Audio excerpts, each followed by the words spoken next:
So we await the start of the Gerry Cooney-Ken Norton fight live from here in Madison Square Garden in New York. Larry Merchant, you made a point at the top of the show where you talked about the fact that Ken Norton historically has had problems with bangers, and that certainly is what he's got tonight.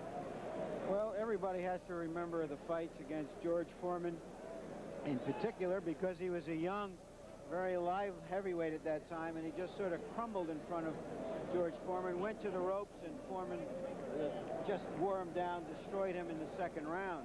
And later against Ernie Shavers, in that period of time after he lost to Holmes, and in which he said that he wasn't taking much interest in boxing anymore, again, Shavers, a great banger, put him against the ropes and destroyed him in one round. And you look at Ken Norton leaving his locker room now, heading down toward the ring, a very stern look on his face. One might even call the look that we see right here even more than stern, perhaps concerned. Yeah, I think it's a look of reality. Waiting to get to the ring and get the job done. So Ken Norton starting to make his way into the ring. Norton sweating profusely, and Ray, you've made the point before that's very important, that a fighter get warm in the locker room. Yes, Barry, a fighter must loosen up very well, because a lot of fighters start off early and they're not loosened up enough, and the body reacts very differently. Let me ask you another hypothetical question, Ray. If you're Ken Norton, how do you fight this fight? Norton said in the Larry Holmes fight that he made a mistake in letting Holmes win the first few rounds. Now he's in a position where, in all honesty, I'm sure even he doesn't know if he can go the 10 rounds. So he may have to go out and get him early. Well, he must go out and do damage early. I think he can intimidate Gerry Cooney. Cooney's young. Cooney never really been in with a guy like Ken Norton. And Ken Norton really has enough to get Cooney out of there, but you never can tell. The criticism of Cooney, of course, if any criticism, it's hard to criticize a guy who's won 24 fights and knocked out 20 of his opponents, as you look at Ken Norton. Norton is a man right now in Never Never Land. He has got to go out and get this fight, or I think it's safe to say that it's just about over. But I know, in a way, there's a much greater risk on the part of Gerry Cooney. He's making $1 million here, so whatever happens, you can't run any benefits for him. But on the other hand, he has big money purses already awaiting him as the #1 contender. And unless he takes out Norton quickly, they're going to say he's just not the prospect that everybody thought he was. Well, as you see Cooney leave the locker room and head toward the ring himself, you look at his record, 24 wins, no losses. He has 20 knockouts, not the 14 that you just saw there. Cooney is a guy who unquestionably can punch. As a matter of fact, of those 20 knockouts, 10 of them have come inside of 2 rounds. So I think the first 2 rounds are going to be interesting here to see who dictates the pace of the fight. His average fight has gone about 3.5 rounds. Stamina shouldn't be a problem for him here, even though he's never gone more than 8 rounds. This is only a 10-round fight. He's not fighting a fighter who's going to run a great deal from him. It's not a 15-round fight. In that case, you would seriously wonder how he would react in the late rounds. Let me once again, Ray, ask you about the psychological aspects of the sport of boxing. Cooney has made Norton be the first one in the ring and wait for him. Is that an advantage? Sometimes, especially here, I think by being a hometown favorite, it plays a role, a psychological role on your challenger's head. Okay. Ken Norton, of course, is a guy who has aspired to the heavyweight championship for years and years. I think maybe Jerry Eisenberg of the New York Post put it best when he said, destiny always seems to sneak up on Ken Norton and kick him in his aspirations. So Norton is the man who now must await. Gerry Cooney's coming into the ring. He is about to do so now as he makes his appearance before the Garden crowd. Crowd comes to its feet singularly here to cheer on Gerry Cooney, who without question is the hometown favorite. He comes in clad in a green robe. All his handlers are in green. Gerry Cooney is the public choice, to be sure. Cooney, too, comes in looking very stern, very concerned at this juncture. This is a big shot for him. You look at the Garden crowd here, cheering on Gerry Cooney. There is Don King, of course, one of the biggest and most powerful promoters here, and another onlooker who is ringside. We'll try to get a shot of him as time goes on. Many celebrities ringside here, but Joe DiMaggio was introduced to the crowd moments ago and drew the kind of applause that the Clipper always does draw here in the city of New York. He is still an idol, even some 20 years almost after his retirement, 30 years I should say, after his retirement from the game of baseball. So Ken Norton and Gerry Cooney just about to have at each other in this showdown fight.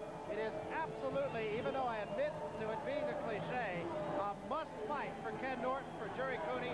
It is a fight he has to have if he wants a title shot. And that, of course, would be the next logical step for him. To the ring announcer now, and Jack Lee for the introduction to the fighters.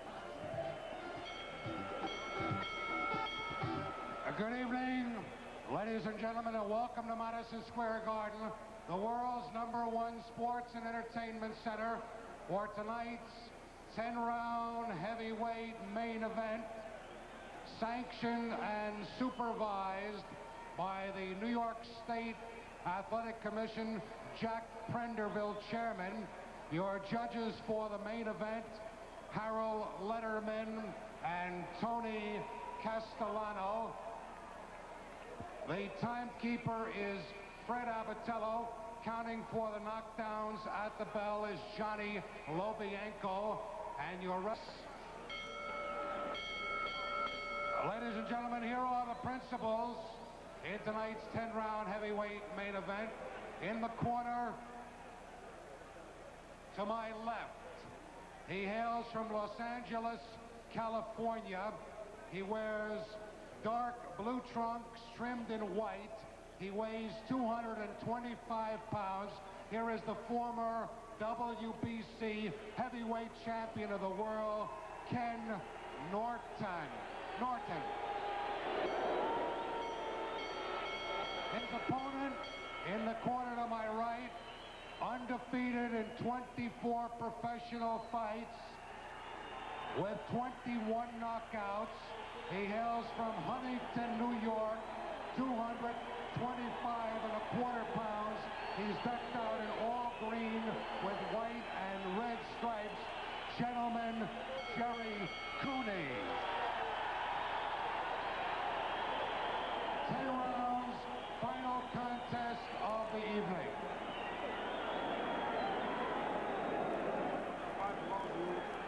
The most important thing, my command break. Stop punching and stop back. If you score a knockdown, I want you to go to the farthest neutral corner, stay there until I tell you to come out. Right? 3 knockdowns in 1 round will end the fight. Now 40 seconds. The bell will not save anybody from being knocked out, right? If a fight is on the floor, please don't come in. That calls for disqualification. I hate to do that. So stay away. Wait till the fighter gets up, then you can have him, all right? Any questions? Shake hands. Good luck to both of you. Well, Ray Norton in his introduction borrowing a little something from the Sugar Ray Leonard playbook and doing a little dance and a series of jabs as you look at the tail of the tape. Norton, 11 years the senior of Gerry Cooney, 6'6", the 6'3", big height advantage. The weight is just about comparable. So is the reach and all the other measurements. Round 1 underway. Norton on the right, Cooney on the left.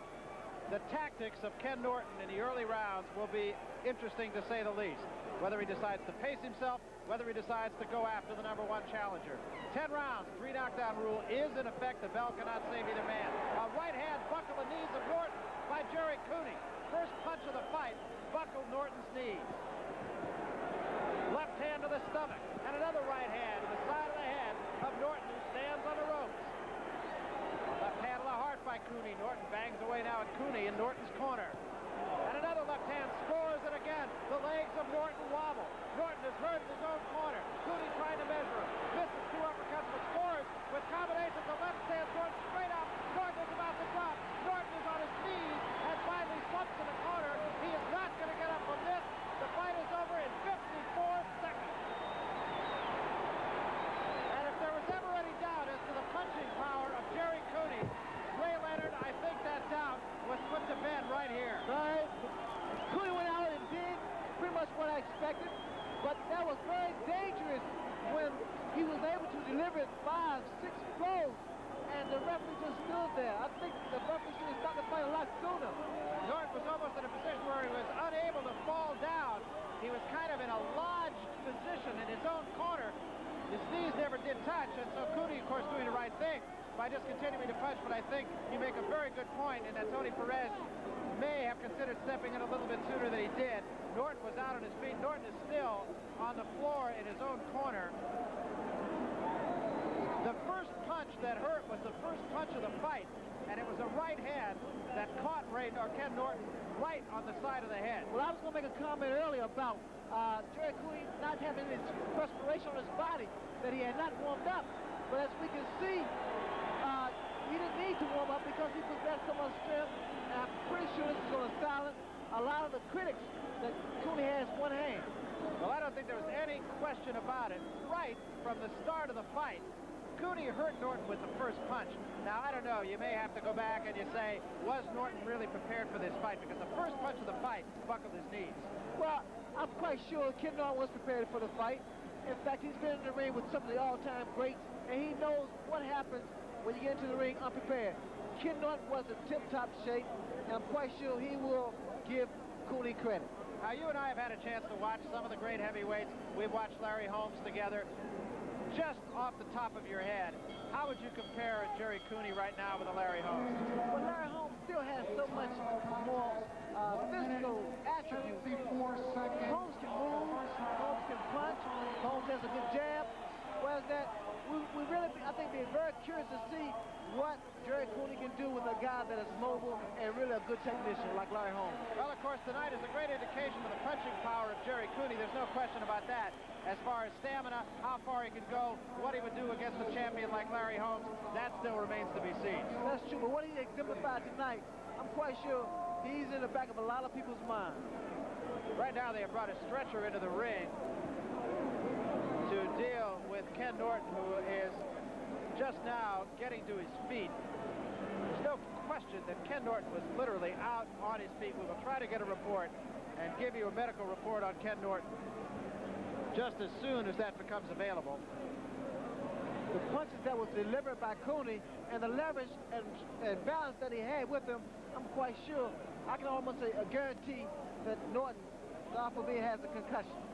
I think you can see that Ken Norton is conscious. He is sitting on his stool now. Commotion reigning all over the ring. More people in the ring, I think, than in the house here at Madison Square Garden. Gerry Cooney acknowledging some of the photographers standing up at the ringside. Acknowledging the crowd. He was unquestionably the crowd favorite. I think everybody, just looking at the people around here, Ray, everybody has kind of a shocked expression on their face that the thing ended as quickly as it did. Tell when to go. We're up in the ring now. Gerry, how early in that round did you hurt him? Well, I hit him with a straight right hand. And I saw him back up along the ropes. So Victor told me to be cautious at all times. And if I see my openings to go in and we worked as planned. Victor was training for I don't know how long, up in the Concord and in New York here training, and told me the right thing. Do you feel in some way, Gerry, that the quickness of this fight, excuse me, robs you in some way? That people will say that Ken Norton just couldn't fight anymore? Doesn't matter to me anymore. I have my people here, my fans. We train hard. Mike Jones, Dennis Rappaport, Victor Valley, and myself. We just love him, that's all. All right, what is next? Is Mike Weaver next for the WBA championship?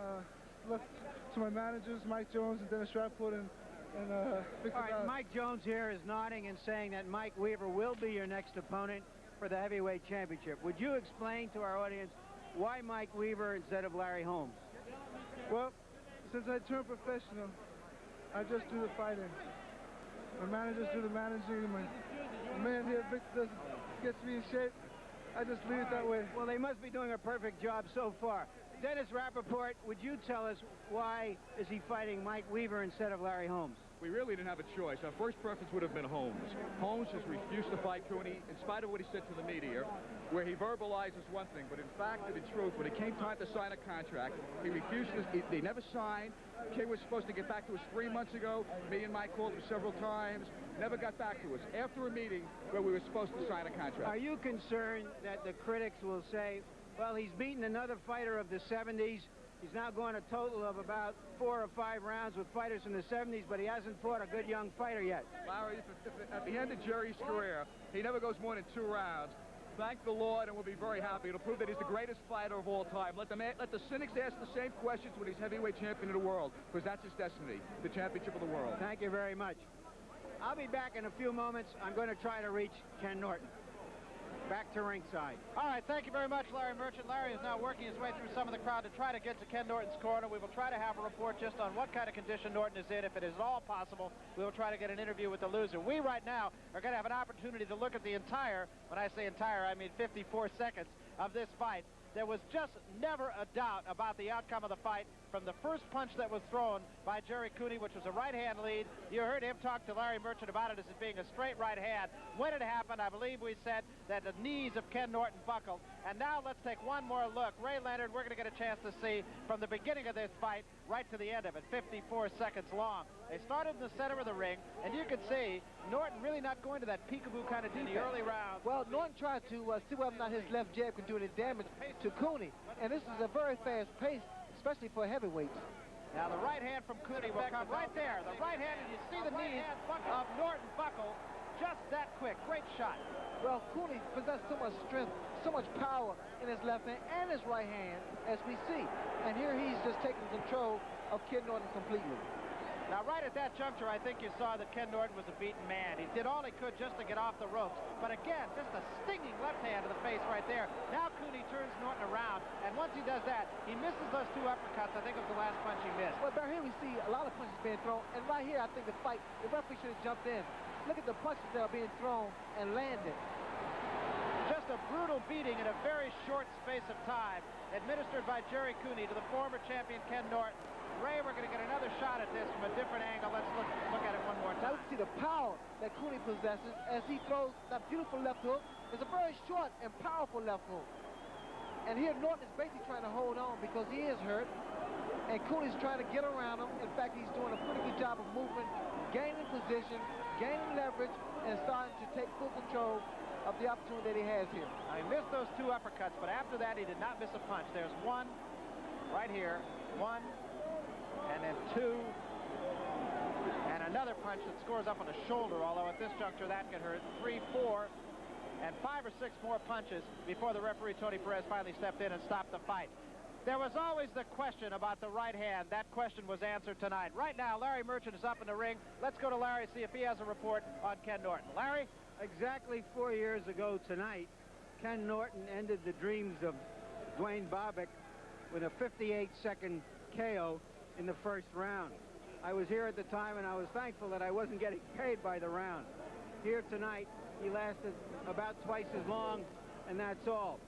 This fight has been star-crossed from the very beginning when it was originally scheduled for a big MAPS promotion here at the Garden.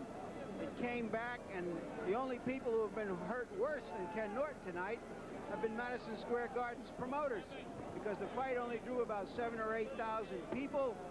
The two fighters were promised a total of almost $2 million. There was nowhere near that here in the Garden tonight. Estimates that they may have lost up to $1 million. Now the heavyweight division stands something sort of like this. Larry Holmes is acknowledged and recognized, and rightly so, as the best heavyweight in the world. Right behind him, Mike Weaver, who is a WBA champion, and Gerry Cooney, who is the #1 ranked challenger. And two very promising youngsters right behind them, Mike Dokes and Greg Page, both unbeaten, both highly talented. I doubt, however, that Gerry Cooney is going to come out of this fight unscathed. He still hasn't beaten a live young fighter. Now we're going to go back to ringside with Ray and Barry.